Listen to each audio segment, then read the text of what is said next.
Hello students, welcome to science class. Students, we are studying the lesson Force and Laws of Motion of class 9th physics. Students, today we will continue our this chapter and the very first topic of our today's class is momentum. Now students, momentum क्या होता है? In simple terms, momentum is a quantity. जैसे हम कहते हैं force is a quantity, time is a quantity, mass is a quantity, ऐसे ही momentum क्या है? एक क्वांटिटी है। और क्या क्वांटिटी है ये? It is the product of mass and the velocity of an object. किसी भी ऑब्जेक्ट का क्या मास है और वो कितनी वेलोसिटी से मूव कर रहा है, उसके प्रोडक्ट को हम क्या कहते हैं? Momentum. So in simple terms, momentum is a quantity and which is equal to the product of mass and the velocity of an object. और मोमेंटम को हम किससे डिनोट करते हैं? इसे हम डिनोट करते हैं P से। P is equal to mass into velocity. So students, momentum का फार्मूला आपने याद रखना है। मोमेंटम का फार्मूला क्या है? Product of mass and the velocity. M is the mass and V is the velocity. So momentum is a vector quantity. अब momentum vector quantity क्यों है? Because it involves velocity.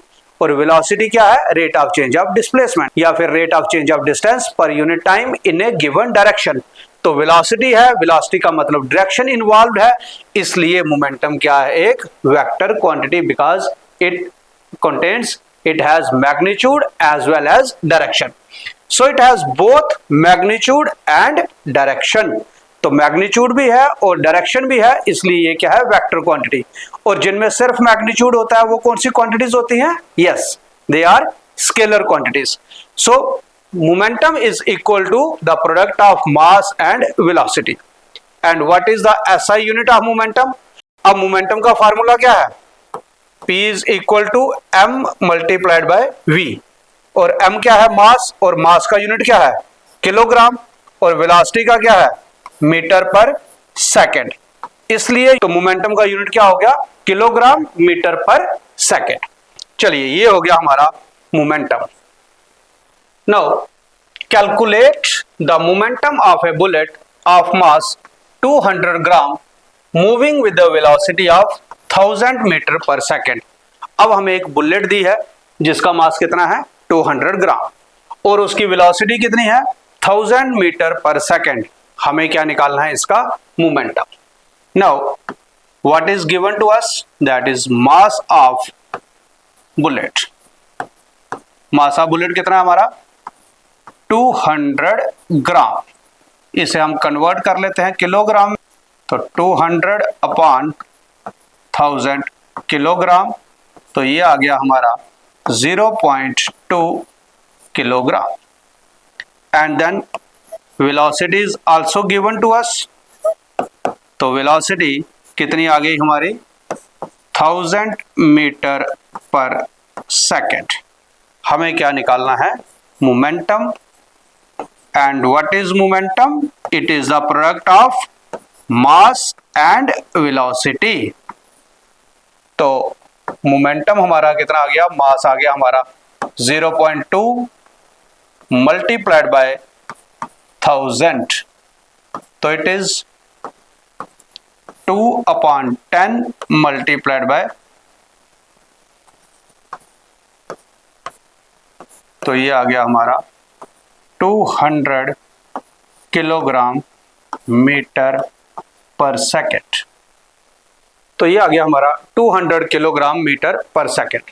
So the momentum of the bullet moving with the velocity of 1000 metre per second is 200 kilogram metre per second.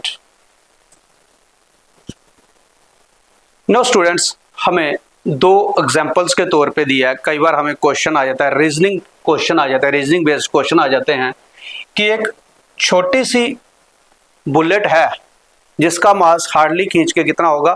50 ग्राम या 100 ग्राम। लेकिन जब वो किसी इंसान पे लगती है, बंदूक से जब कोई इंसान गोली चलाता है, कोई बुलेट चलाता है, तो सामने वाला इंसान जिसके ऊपर वो गोली लगती है वो मर जाता है। अब बुलेट तो इतनी छोटी सी है, तो फिर इंसान जो है वो कैसे मर जाता है? अगर हम वही बुलेट ऐसे करके किसी पे फेंकें तो क्या वो मरेगा? नहीं, वो क्या करेगा, या तो उसे कैच कर लेगा या फिर साइड पे हो जाएगा। लेकिन वही बुलेट जब किसी पिस्टल से या किसी रिवॉल्वर से चलती है तो इंसान मर जाता है। वो क्यों? क्योंकि बुलेट का मास तो चाहे ज्यादा नहीं है, लेकिन उसकी वेलोसिटी क्या है, बहुत ज्यादा है। अगर वेलोसिटी बहुत ज्यादा है तो मोमेंटम क्या है, मास इनटू वेलोसिटी, मतलब उसका मोमेंटम भी जो होगा बहुत ज्यादा होगा। तो मोमेंटम हम ये कह सकते हैं कि उसका असर, उसका इंपैक्ट। तो मोमेंटम हम कॉमन लैंग्वेज में ये कह सकते हैं कि मास और वेलोसिटी का जो प्रोडक्ट है उसका किसी के ऊपर क्या इंपैक्ट पड़ेगा। तो जब वेलोसिटी बहुत ज्यादा है तो मोमेंटम क्या होगा, बहुत ज्यादा होगा। तो इसका मतलब कि जिसके ऊपर वो गोली लगेगी, जिसको वो गोली लगेगी, उसके ऊपर असर भी बहुत ज्यादा होगा। तो वेलोसिटी ज्यादा होने की वजह से उसका इंपैक्ट ज्यादा हो गया, एज ए रिजल्ट वो पर्सन मर जाता है। लेकिन जब हम वही बुलेट फेंकते हैं, थ्रो करते हैं, तो क्या होगा, उसकी वेलोसिटी इतनी ज्यादा नहीं होगी, तो इंपैक्ट भी जो होगा उतना ज्यादा नहीं है। अब ऐसे ही अगर हम एक ट्रक की बात करें, अब ट्रक जो है इसका मास कितना होता है, लगभग 10,000 kg, 20,000 kg। अब चाहे ये धीरे धीरे भी आ रहा हो, से 5 मीटर पर सेकंड की स्पीड से, बुलेट की स्पीड तो 1000 मीटर पर सेकंड, यहां पे हम मान लेते हैं 5 मीटर पर सेकंड की स्पीड से। तो ये 5 मीटर पर सेकंड की स्पीड से ट्रक अगर हमारे साथ टकराए तो क्या होगा, वो इंसान मर जाएगा जिसके साथ वो ट्रक टकराएगा। लेकिन अगर वही ट्रक की जगह एक साइकिल टकराए 5 मीटर पर सेकंड की स्पीड से, तो क्या वो इंसान मरेगा? नहीं। तो अगेन यहां पे बात किसकी आ गई, मोमेंटम की, मास मल्टीप्लाइड बाय वेलोसिटी। अब वेलोसिटी तो कम है लेकिन मास बहुत ज्यादा है। जब मास बहुत ज्यादा होगा तो मोमेंटम भी क्या होगा, उसका ज्यादा होगा। तो साइकिल के मुकाबले में ट्रक का मास बहुत ज्यादा है। तो साइकिल और ट्रक अगर दोनों एक ही स्पीड से चल रहे हैं तो दोनों अगर किसी के साथ टकराते हैं तो साइकिल जब टकराएगा तो इतना ज्यादा डैमेज वो काज नहीं करेगा, क्योंकि साइकिल का मास कम है, तो इसलिए मोमेंटम भी क्या होगा, कम होगा, उसका इंपैक्ट भी क्या होगा, कम होगा। लेकिन ट्रक का मास क्या है, बहुत ज्यादा है, तो अगर वो कम स्पीड से भी आ रहा है तो उसका इंपैक्ट बहुत ज्यादा होगा। तो जिसके साथ वो टकराएगा उसे वो कुचल ही देगा, उसे वो मार देगा। तो मोमेंटम जो है वो क्या है, product of mass into velocity. इसलिए मोमेंटम दोनों पे डिपेंड कर रहा है, मास ऑफ द ऑब्जेक्ट पे भी और वेलोसिटी ऑफ द ऑब्जेक्ट पे भी। नो स्टूडेंट्स, अब हमारे पास आ गया Newton's second law of motion. कल हमने स्टडी किया था न्यूटन का फर्स्ट लॉ, आज हम स्टडी करेंगे न्यूटन्स सेकेंड लॉ। न्यूटन का सेकेंड लॉ क्या कहता है, the rate of change of momentum of an object is directly proportional to the unbalanced force and the change in momentum is in the direction of the force. कि किसी भी body का जो momentum है, जो rate of change of momentum है, वो किसके डायरेक्टली प्रोपोर्शनल है, फोर्स। अब यहां पे हम किसकी बात कर रहे हैं, मोमेंटम की, इसलिए हमने पहले मोमेंटम के बारे में पढ़ लिया कि मोमेंटम क्या होता है, मास इनटू वेलोसिटी। अब स्टूडेंट्स, हम जितनी ज्यादा फोर्स किसी पे अप्लाई करेंगे उसका मोमेंटम भी उतना ज्यादा चेंज होगा।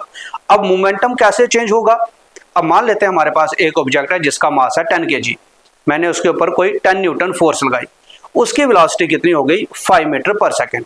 अब उसी 10 kg ऑब्जेक्ट पे अगर मैं फोर्स लगाता हूं 15 न्यूटन, तो उसकी वेलोसिटी ज्यादा चेंज होगी। तो इसका मतलब कि क्या हो गया, अब मोमेंटम क्या है, मास इनटू वेलोसिटी। तो वेलोसिटी चेंज हो गई, वेलोसिटी बढ़ गई तो मोमेंटम भी बढ़ गया। तो मोमेंटम चेंज हो रहा है तो वो किस पे डिपेंड कर रहा है, फोर्स के ऊपर। तो whenever there is a force, वहां पे क्या प्रोड्यूस होगा, एक्सेलरेशन। एक्सेलरेशन मतलब उसकी क्या हो रही है, वेलोसिटी चेंज।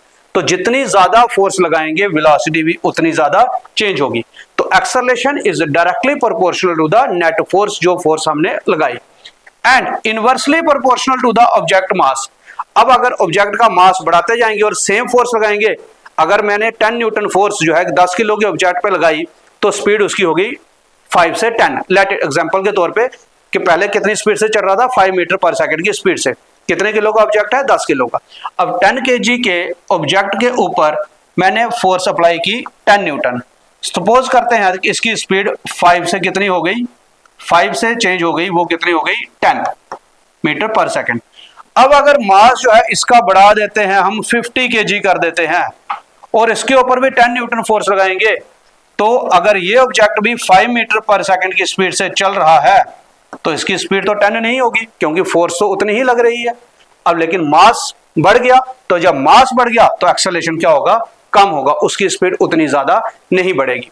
तो यहां से हम ये कह सकते हैं कि मास अगर बढ़ जाए तो एक्सेलरेशन क्या होगा, कम होगा। The acceleration depends inversely upon the object's mass, तो more is the mass less will be the acceleration. अगर हम सेम क्वांटिटी की फोर्स लगा रहे हैं और अगर मास बढ़ाते जाएं तो एक्सेलरेशन क्या होता जाएगा, कम होता जाएगा।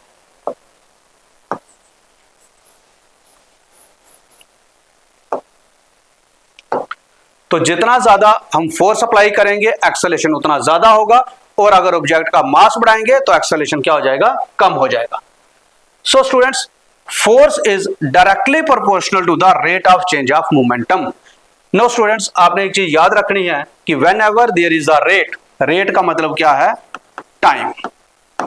तो ये चीज आपने याद रखनी है। अगर हम किसी का भी रेट ऑफ चेंज ऑफ लिखते हैं तो हमेशा आपने क्या करना है, उस क्वांटिटी को डिवाइड कर देना है किसके साथ, टाइम के साथ। So force is directly proportional to the rate of change of momentum, कि कितनी जल्दी जो है वो मोमेंटम चेंज हो रहा है फोर्स अप्लाई करने पे। अब हम यहां से प्रोपोर्शनलिटी का साइन हटाते हैं और उसकी जगह हमने क्या लगा दिया, के कांस्टेंट।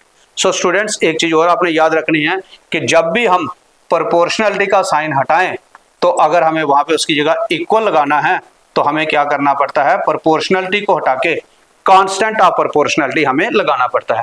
तो हमने प्रोपोर्शनलिटी को हटा के हमने क्या लगा दिया, कांस्टेंट ऑफ प्रोपोर्शनलिटी के and change in momentum upon time. तो rate mean divided by time. After number of experiments, it was found that k is equal to 1. कई एक्सपेरिमेंट्स के बाद ये कंक्लूजन निकाला गया कि k की वैल्यू क्या है, 1। और जब हम k की वैल्यू 1 पुट की तो f is equal to change in momentum upon time.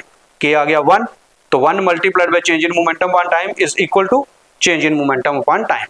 तो स्टूडेंट्स, ये आ गया हमारा फोर्स का formula, that is change in momentum upon time.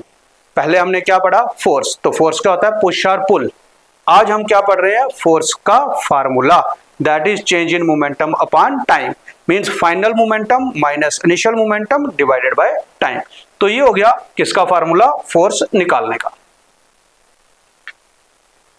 No students, हम मान लेते हैं हमारे पास कोई ऑब्जेक्ट है जिसका मास क्या है, m, और वो कितनी वेलोसिटी से चल रहा है, u वेलोसिटी से। t टाइम के बाद हम मान लेते हैं कि उसकी वेलोसिटी कितनी हो गई, v। अब वेलोसिटी u से v कैसे हो जाएगी, अपने आप तो नहीं होगी। इसका मतलब हमने क्या किया, इसके ऊपर क्या लगाई, फोर्स। अब हमने जो ऑब्जेक्ट जिसका मास m है, u वेलोसिटी से चल रहा था, हमने उसके ऊपर कुछ फोर्स अप्लाई की। फोर्स अप्लाई की कितनी देर के लिए, t टाइम के लिए, और उसकी वेलोसिटी कितनी हो गई, v। So initial velocity is u and final velocity is v। तो इनिशियल मोमेंटम क्या आ गया हमारा, mass into velocity, that is mu, and final momentum आ गया mv, that is mass into final velocity. तो फोर्स किसके बराबर होती है, change in momentum upon time. अभी हमने फार्मूला निकाला कि फोर्स का क्या फार्मूला है, change in momentum upon time. तो फोर्स हो गई हमारी final momentum, that is mv, minus initial momentum, that is mu upon t।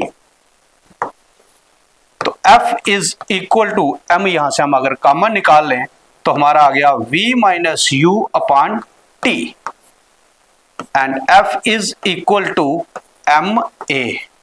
Y, because v minus u upon t ये किसके बराबर होता है, a। फर्स्ट लेसन में हमने पढ़ा कि change in velocity, rate of change of velocity क्या होता है, एक्सेलरेशन। तो v minus u upon t is equal to a। तो F is equal to ma। So students, ये आ गया एक और फार्मूला फोर्स कैलकुलेट करने का। एक हमारे पास आ गया change in momentum upon time, और दूसरा आ गया हमारा मास इनटू एक्सेलरेशन। सो स्टूडेंट्स, ये दोनों फार्मूले आपने अच्छे से लर्न कर लेने हैं। कौन कौन सा formula, change in momentum upon time is equal to force, एक तो फोर्स का ये फार्मूला, और दूसरा आ गया F is equal to ma। चलिए अब हम इन फार्मूलों को यूज करके कुछ न्यूमेरिकल निकालते हैं। A force is applied on A block of mass 5 kg placed on a smooth horizontal surface. The velocity of the block increases from 3 meter per second to 7 meter per second in 2 seconds. Calculate the force applied on the block. एक हमारे पास block है, जिस block के ऊपर हमने force लगाई, और इस ऑब्जेक्ट का मास कितना है, 5 kg। इसकी पहले वेलोसिटी कितनी थी 3 metre per second. 3 metre per second के बाद इसके ऊपर फोर्स अप्लाई की 2 सेकेंड के लिए, तो इसकी वेलोसिटी जो है वो कितनी हो गई 7 मीटर पर सेकेंड। कितनी देर के लिए फोर्स अप्लाई की हमने 2 सेकेंड के लिए। अब क्वेश्चन हमें पूछा है कि बताओ कितनी फोर्स हमने अप्लाई की। नो स्टूडेंट्स, हम जानते हैं कि फोर्स का फार्मूला क्या है, मास इनटू एक्सेलरेशन। तो हमारे पास मास तो है लेकिन एक्सेलरेशन नहीं है, तो पहले हम एक्सेलरेशन जो है वो कैलकुलेट कर लेते हैं। तो अब हमारे पास गिवन क्या है, पहले हम ये देख लेते हैं। हमारे पास गिवन है mass of block that is m, वो कितना है हमारा 5 kg। और क्या दिया हमें, initial velocity. Initial velocity of the block that is u, वो कितना है हमारा 3 मीटर पर सेकेंड। हमने फोर्स अप्लाई की 2 सेकेंड के लिए, और उसके बाद जो उसकी वेलोसिटी हो गई दैट इज फाइनल वेलोसिटी, जिसे हम डिनोट करते हैं v से, वो कितनी हो गई 7 मीटर पर सेकेंड। कितनी देर के लिए फोर्स अप्लाई की, for what time, that is for 2 second. अब u है, v है, t है, अब हम क्या कैलकुलेट करेंगे, एक्सेलरेशन। अब एक्सेलरेशन हम कैसे कैलकुलेट करेंगे, अब एक्सेलरेशन कैसे कैलकुलेट करेंगे, हमने फर्स्ट लेसन में इक्वेशंस ऑफ मोशन पढ़ी थी, उसमें हमने अब हम वो वाली इक्वेशंस यूज करेंगे। और वो कौन सी इक्वेशन है, v is equal to u plus a t. तो a is equal to change in velocity v minus u upon t। यहां से हम क्या कर लेंगे, एक्सेलरेशन कैलकुलेट कर लेंगे। तो a हमारा कितना आ गया, v कितना है 7 माइनस 3 अपॉन 2। तो a is equal to 7 minus 3 4 upon 2, तो ये आ गया 2। तो a आ गया हमारा 2 मीटर पर सेकेंड स्क्वायर। हमने क्या कैलकुलेट कर लिया, एक्सेलरेशन। अब हमें क्या कैलकुलेट करना है, अब हमें कैलकुलेट करनी है force. So now force is equal to mass multiplied by acceleration. तो फोर्स कितनी हो गई हमारी, मास कितना हमारा 5 और एक्सेलरेशन कितना है 2 आ गया, तो ये आ गया हमारा 10 Newton.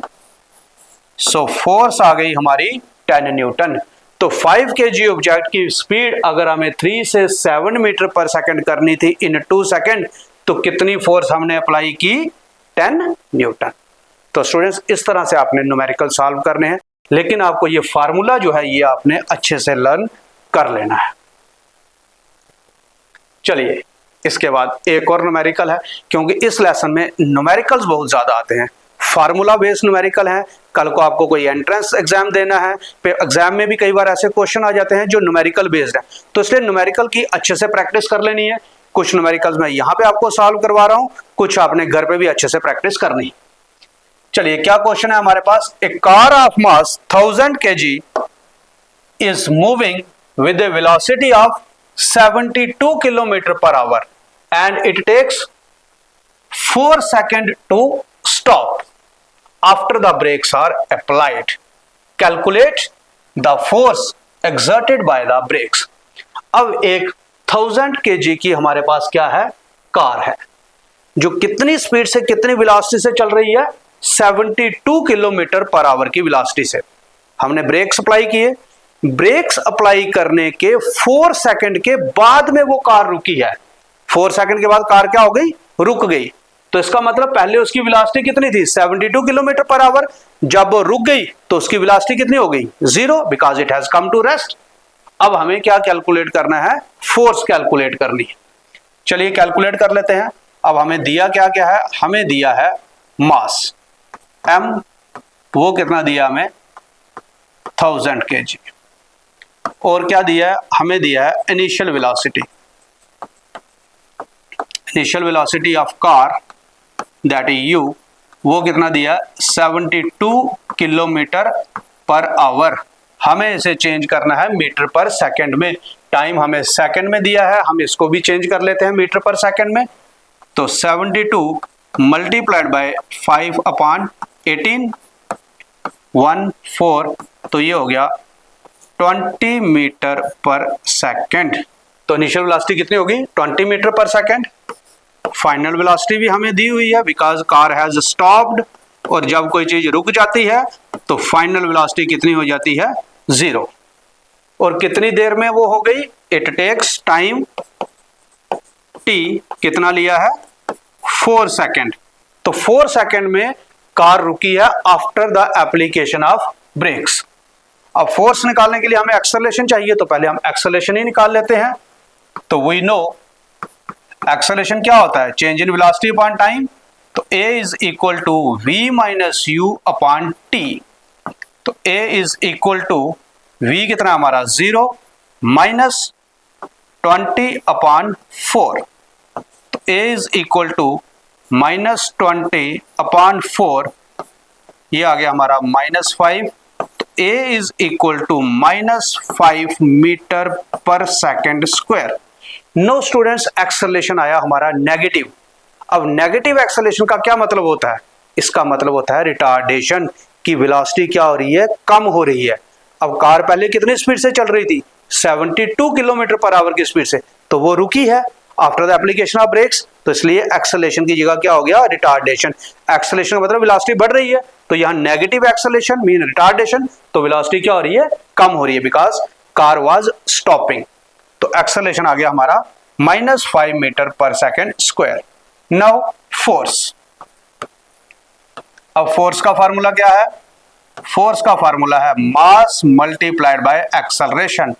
Mass of car is given, that is 1000 kg multiplied by acceleration -5, तो ये आ गया -5000 न्यूटन। तो क्योंकि फोर्स अपोजिंग फोर्स लगी है गाड़ी को रोकने के लिए, तो इसलिए क्या है? ये नेगेटिव। नेगेटिव मतलब डायरेक्शन, अपोजिट साइड से फोर्स लगी है। क्योंकि गाड़ी जा रही थी, हमने रोकी है, तो कितनी फोर्स लगी to stop the car? That is 5000 newton. So students, इस तरह से हम न्यूमेरिकल निकाल सकते हैं which are based upon the formula F is equal to ma। चलिए एक और न्यूमेरिकल है हमारे पास, और वो न्यूमेरिकल क्या है? A stone of mass 1 kg is thrown with a velocity of 20 meter per second across the frozen surface of a lake and comes to rest after covering a distance of 50 meter. What is the force of friction between the stone and the ice? Now students, एक हमारे पास lake है, हम ये मान लेते हैं frozen lake, मतलब lake जिसके ऊपर वाले लेयर पे क्या है? जो पानी जम चुका है, वहां पे क्या है? आइस। अब क्या है? हमारे पास एक स्टोन था, हमने उसे फेंका। कितनी स्पीड से फेंका? 20 मीटर पर सेकंड की स्पीड से। 1 kg का स्टोन था, हमने उसे फेंका। फेंकने के वो 50 मीटर के बाद कुछ डिस्टेंस उसने कवर किया। 50 मीटर डिस्टेंस कवर करने के बाद क्या हो गया? वो रुक गया। 50 मीटर डिस्टेंस कवर करने के बाद वो रुक गया। रुका क्यों? क्योंकि स्टोन और आइस के बीच में क्या थी? Force of friction, opposing force. उस फोर्स ऑफ फ्रिक्शन ने क्या कर दिया? इसको रोक दिया। पहले 20 मीटर पर सेकंड की स्पीड से था, फाइनली जाके ये रुक गया, मींस फाइनल वेलोसिटी क्या हो गई? 0 after covering a distance of 50 metre. हमें क्या निकालना है? फोर्स ऑफ फ्रिक्शन, कि इस आइस और स्टोन के बीच में फोर्स ऑफ फ्रिक्शन कितनी है? दैट इज अपोजिंग फोर्स कितनी है? अगेन हम वही फार्मूला यूज करेंगे, पहले एक्सेलरेशन निकालेंगे और फिर हम क्या निकालेंगे? फोर्स। तो हमें क्या क्या दिया है? हमें दिया है mass of stone, that is m। कितना दिया हमें? 1 kilogram. Initial velocity of stone, initial velocity जो है वो हमारी कितनी है? u। वो हमें दी है 20 metre per second. It stops, it comes to rest, तो फाइनल वेलोसिटी v वो कितनी हो गई हमारी? 0। और हमें क्या दिया है? डिस्टेंस, डिस्टेंस s कितना दिया हमें? 50 मीटर। अब हमें पहले क्या निकालना है? हमें निकालना है पहले एक्सेलरेशन a। अब हमें ये निकालना है। नो स्टूडेंट्स, एक तो हमने पढ़ा हुआ है कि change in velocity upon time acceleration, अब यहां पे कौन सा फार्मूला लगाएंगे एक्सेलरेशन का? तो रिवाइंड करिए, रिकैप्चुलेट करिए। तो हमने इक्वेशंस ऑफ मोशन पढ़ी थी और उसमें एक इक्वेशन कौन सी थी, हम उसे यूज करेंगे। यूजिंग इक्वेशन, कौन सी इक्वेशन थी? वो थी v square minus u square is equal to 2as। Equation of motion हम यूज करेंगे और यहां से हम कैलकुलेट करेंगे एक्सेलरेशन। अब v हमारा कितना है? 0 का स्क्वायर माइनस 20 का square is equal to 2 multiplied by a multiplied by 50 2as। तो minus 400 is equal to 100a। तो a कितना हो गया हमारा? माइनस 400 अपॉन 100, तो ये आ गया -4। तो a is equal to -4 metre per second square. Again negative acceleration, retardation, क्योंकि स्टोन रुका है, वेलोसिटी डिक्रीज हुई है, 20 से 0 पे आया है, तो नेगेटिव एक्सेलरेशन, इसलिए -4। अब हम कैलकुलेट कर लेते हैं क्या? फोर्स। तो now F is equal to ma। m कितना है हमारा? 1 kg और a कितना आ गया? -4। तो force is equal to -4 newton. तो अपोजिंग फोर्स मतलब नेगेटिव, मोशन के अगेंस्ट है तो इसलिए नेगेटिव आई। तो कितनी फोर्स लगी? 4 न्यूटन। तो उस पत्थर को रोकने के लिए अपोजिंग फोर्स जो आइस ने लगाई वो कितने लगाई? 4 न्यूटन। सो स्टूडेंट्स, ये हो गए कुछ numericals which are based on the second law of motion. अब कई बार क्या होता है कि सेकंड लॉ ऑफ मोशन के बेस के ऊपर कई रीजनिंग बेस्ड क्वेश्चन आ जाते हैं, कई हमें कंसेप्चुअल क्वेश्चन आ जाते हैं। अब एग्जांपल के तौर पे कैचिंग अ क्रिकेट बॉल। अब स्टूडेंट्स, आपने देखा होगा कि जब कोई क्रिकेट बॉल कैच करता है तो क्या करते हैं प्लेयर? आपने, आजकल तो आईपीएल चल रहा है, क्रिकेट आप सभी देखते होंगे, तो बॉल को पकड़ के यूं खींचते हैं ऐसे स्टाइल में। अब वो ऐसे क्यों खींचते हैं? इधर ही क्यों नहीं रोक लेते? अब अगर वो इधर ही रोकेंगे तो उनके हाथ में चोट ज्यादा लगेगी। वो क्या करते हैं कि उसको धीरे धीरे स्लो डाउन करते हैं। अब ऐसे इधर पकड़े तो बॉल ऊपर से आ रहा है कुछ स्पीड से, सीधा हाथ में लगेगा, हाथ में चोट लगेगी और बॉल छूट जाएगा। तो वो इस तरह से खींचते हैं ताकि जो उसका मोमेंटम है वो सडनली जीरो ना हो। तो उसके मोमेंटम को जीरो होने करने के लिए वो क्या करते हैं? टाइम को बढ़ा देते हैं। तो ऐसे कुछ वेलोसिटी से आ रहा होगा तो अचानक जैसे हाथ पे टकराएगा तो सडनली क्या होगा?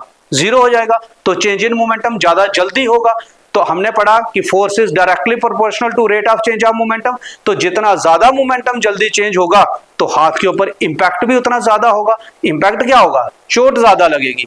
तो जैसे ही वो जगदम एक साथ सडनली वेलोसिटी चेंज होगी तो असर ज्यादा होगा, हमारे हाथ में चोट लगेगी और कैच छूट सकता है। तो इसलिए क्या करते हैं प्लेयर्स? इस तरह से खींचते हैं ताकि जो मोमेंटम जो है वो धीरे धीरे जीरो हो, वेलोसिटी जो है वो सडनली चेंज ना हो। तो fielders pull their hands backward while catching a fast moving ball. This increases the time it takes to stop the ball, which decreases the rate of change of momentum, resulting in much smaller impact force on their hands. तो ऐसे अगर पकड़ लेगा तो हाथ के ऊपर ज्यादा चोट लगेगी क्योंकि मोमेंटम ज्यादा जल्दी चेंज होगा। तो ज्यादा जल्दी चेंज होगा तो मोमेंटम का इंपैक्ट भी ज्यादा होगा। इंपैक्ट मतलब उसका असर, तो चोट भी ज्यादा लगेगी। वो ऐसे करके खींचेगा तो क्या होगा? वेलोसिटी धीरे धीरे चेंज होगी। तो मतलब मोमेंटम जो है वो सडनली जीरो नहीं होगा, ग्रेजुअली जीरो होगा। तो एज ए रिजल्ट उसका इंपैक्ट भी क्या होगा? कम होगा। Then in high jump athletes are made to fall on sand और कुशन्ड बेड्स। आपने कई बार देखा होगा, ओलंपिक्स भी आप लोगों ने देखी होंगी, या ऐसे भी आपने कभी देखा होगा जब कभी हाई जंप एथलीट्स लगाते हैं, या तो क्या किया होता है कि वहां पे मैट्रेसेस बिछाए होते हैं या फिर कुशन बेड होते हैं, या फिर क्या होता है जमीन की थोड़ी सी खुदाई की होती है, वहां पे मिट्टी को सॉफ्ट किया होता है। अब ऐसा क्यों? Same reason, same answer, that is to increase the time for change in momentum, ताकि जो उनका मोमेंटम है उसे चेंज होने में क्या लगे? ज्यादा टाइम लगे। अगर वो सीधा फर्श के ऊपर गिरते हैं तो मोमेंटम जगदम जीरो होगा, ज्यादा जल्दी जीरो होगा तो फोर्स का इंपैक्ट ज्यादा होगा, तो इंपैक्ट ज्यादा होगा तो मतलब उनकी टांगों में चोट लग जाएगी। लेकिन अगर कुशन बेड होंगे तो वो क्या होगा? बेड को प्रेस होगा इस तरह से, तो क्या होगा कि मोमेंटम सडनली जीरो नहीं होगा, इट इंक्रीजेस द टाइम, उसका टाइम क्या हो जाएगा, बढ़ जाएगा, तो इम्पैक्ट ऑफ फोर्स भी क्या होगा, कम होगा, उनको चोट कम लगेगी। So athletes fall on sand और cushion beds to increase the duration of the impact when they land, this decreases the rate at which their momentum changes, reducing the stopping force exerted on their bodies and prevent serious injuries। तो इसने क्या किया, increase कर दिया किसका, impact का time, ताकि जो चोट उसको ज्यादा ना लगे, क्योंकि अगर जगदम मोमेंटम चेंज हुआ तो बॉडी पे इंपैक्ट भी क्या होगा, ज्यादा होगा, फोर्स ज्यादा इंपैक्ट काज करेगी। तो इसलिए क्या होते हैं, कुशन बेड होते हैं, उससे क्या हो जाता है कि ड्यूरेशन ऑफ द इंपैक्ट का टाइम क्या हो जाता है, बढ़ जाता है, इससे जो है rate of change of momentum क्या हो जाता है, डिक्रीज कर जाता है, मतलब कम होता है। अगर ज्यादा मोमेंटम का चेंज, रेट ऑफ चेंज ज्यादा होगा तो फोर्स भी ज्यादा लगेगी, बॉडी के ऊपर ज्यादा इंपैक्ट होगा, तो टाइम अगर बढ़ गया तो फोर्स का इंपैक्ट क्या होगा, कम होगा, तो एज ए रिजल्ट चोट नहीं लगेगी। And then seat belts are provided in the automobiles. आप लोग जब गाड़ी में बैठते हैं तो सीट बेल्ट वहां पे दी होती है, तो सीट बेल्ट लगाना जरूरी है। पुलिस वाले भी कहते हैं, लाइफ इंश्योरेंस वाले भी कहते हैं, बड़े भी कहते हैं कि क्या करनी चाहिए, सीट बेल्ट पहननी चाहिए। अब सीट बेल्ट पहनने का फायदा क्या है, अब अगर हमारी गाड़ी कहीं पे टकराती है तो क्या होगा, हमें जगदम क्या होगा, हमारा सर जाके डैशबोर्ड से टकराएगा, तो क्या होगा, जब डैशबोर्ड से टकराएगा तो हमें चोट लगेगी, तो ज्यादा जल्दी वहां पे गिरा, तो ज्यादा जल्दी गिरा तो कम टाइम में गिरा, तो rate of change of momentum ज्यादा होगा, तो सर के ऊपर चोट ज्यादा लगेगी। लेकिन सीट बेल्ट क्या होती है, स्ट्रेचेबल होती है, तो वो टकराता जो सर जो है, या हमारा फेस, वो धीरे धीरे जाके डैशबोर्ड पे टकराता है, तो मतलब मोमेंटम को चेंज होने में क्या मिल गया, ज्यादा टाइम मिल गया। तो rate of change of momentum जो है वो सडनली जीरो नहीं हुआ, इट टेक सम टाइम। तो जब धीरे धीरे rate of change of momentum होगा तो क्या होगा, फोर्स जो है उसका इंपैक्ट क्या हो जाएगा, कम होगा, और हमें जो है वो कोई सीरियस इंजरीज नहीं होंगी। तो seat belts are tightened by the passengers of the car that increases time taken by the passengers to fall forward। तो जगदम वो जो जाके डैशबोर्ड पे नहीं गिरता है, वो धीरे धीरे जाके डैशबोर्ड पे गिरेगा, तो इससे क्या होगा, longer the time the rate of change of momentum of passengers is reduced. तो rate of change of momentum sudden नहीं होगा, ग्रेजुअल होगा, तो उससे क्या होगा, less stopping force acts on them, तो उनके ऊपर आगे जो डैशबोर्ड का इंपैक्ट होगा वो क्या होगा, कम होगा, तो इसलिए पैसेंजर क्या होगा, या तो इंजर्ड ही नहीं होगा या फिर थोड़ी सी कम इंजरीज होंगी। तो seat belts are advised while driving the car, ताकि मोमेंटम सडन चेंज ना हो और हमें चोट ना लगे। तो स्टूडेंट्स, ये हो गई हमारी applications of second law of motion. So students, this is all about our today's class. I hope कि आपको सेकंड लॉ ऑफ मोशन अच्छे से समझ में आ गया होगा, जिसमें हमने सेकंड लॉ ऑफ मोशन पढ़ा, मोमेंटम पढ़ा, और उसके बेस के ऊपर कुछ हमने न्यूमेरिकल भी किए। तो आप घर में भी अच्छे से न्यूमेरिकल प्रैक्टिस करिए, और उसके बाद हमने कुछ रीजनिंग बेस्ड क्वेश्चन किए which are very important from examination point of view. So students, इसके बाद हम अपनी नेक्स्ट क्लास में मिलेंगे। Till then, stay connected, stay happy, thank you so much.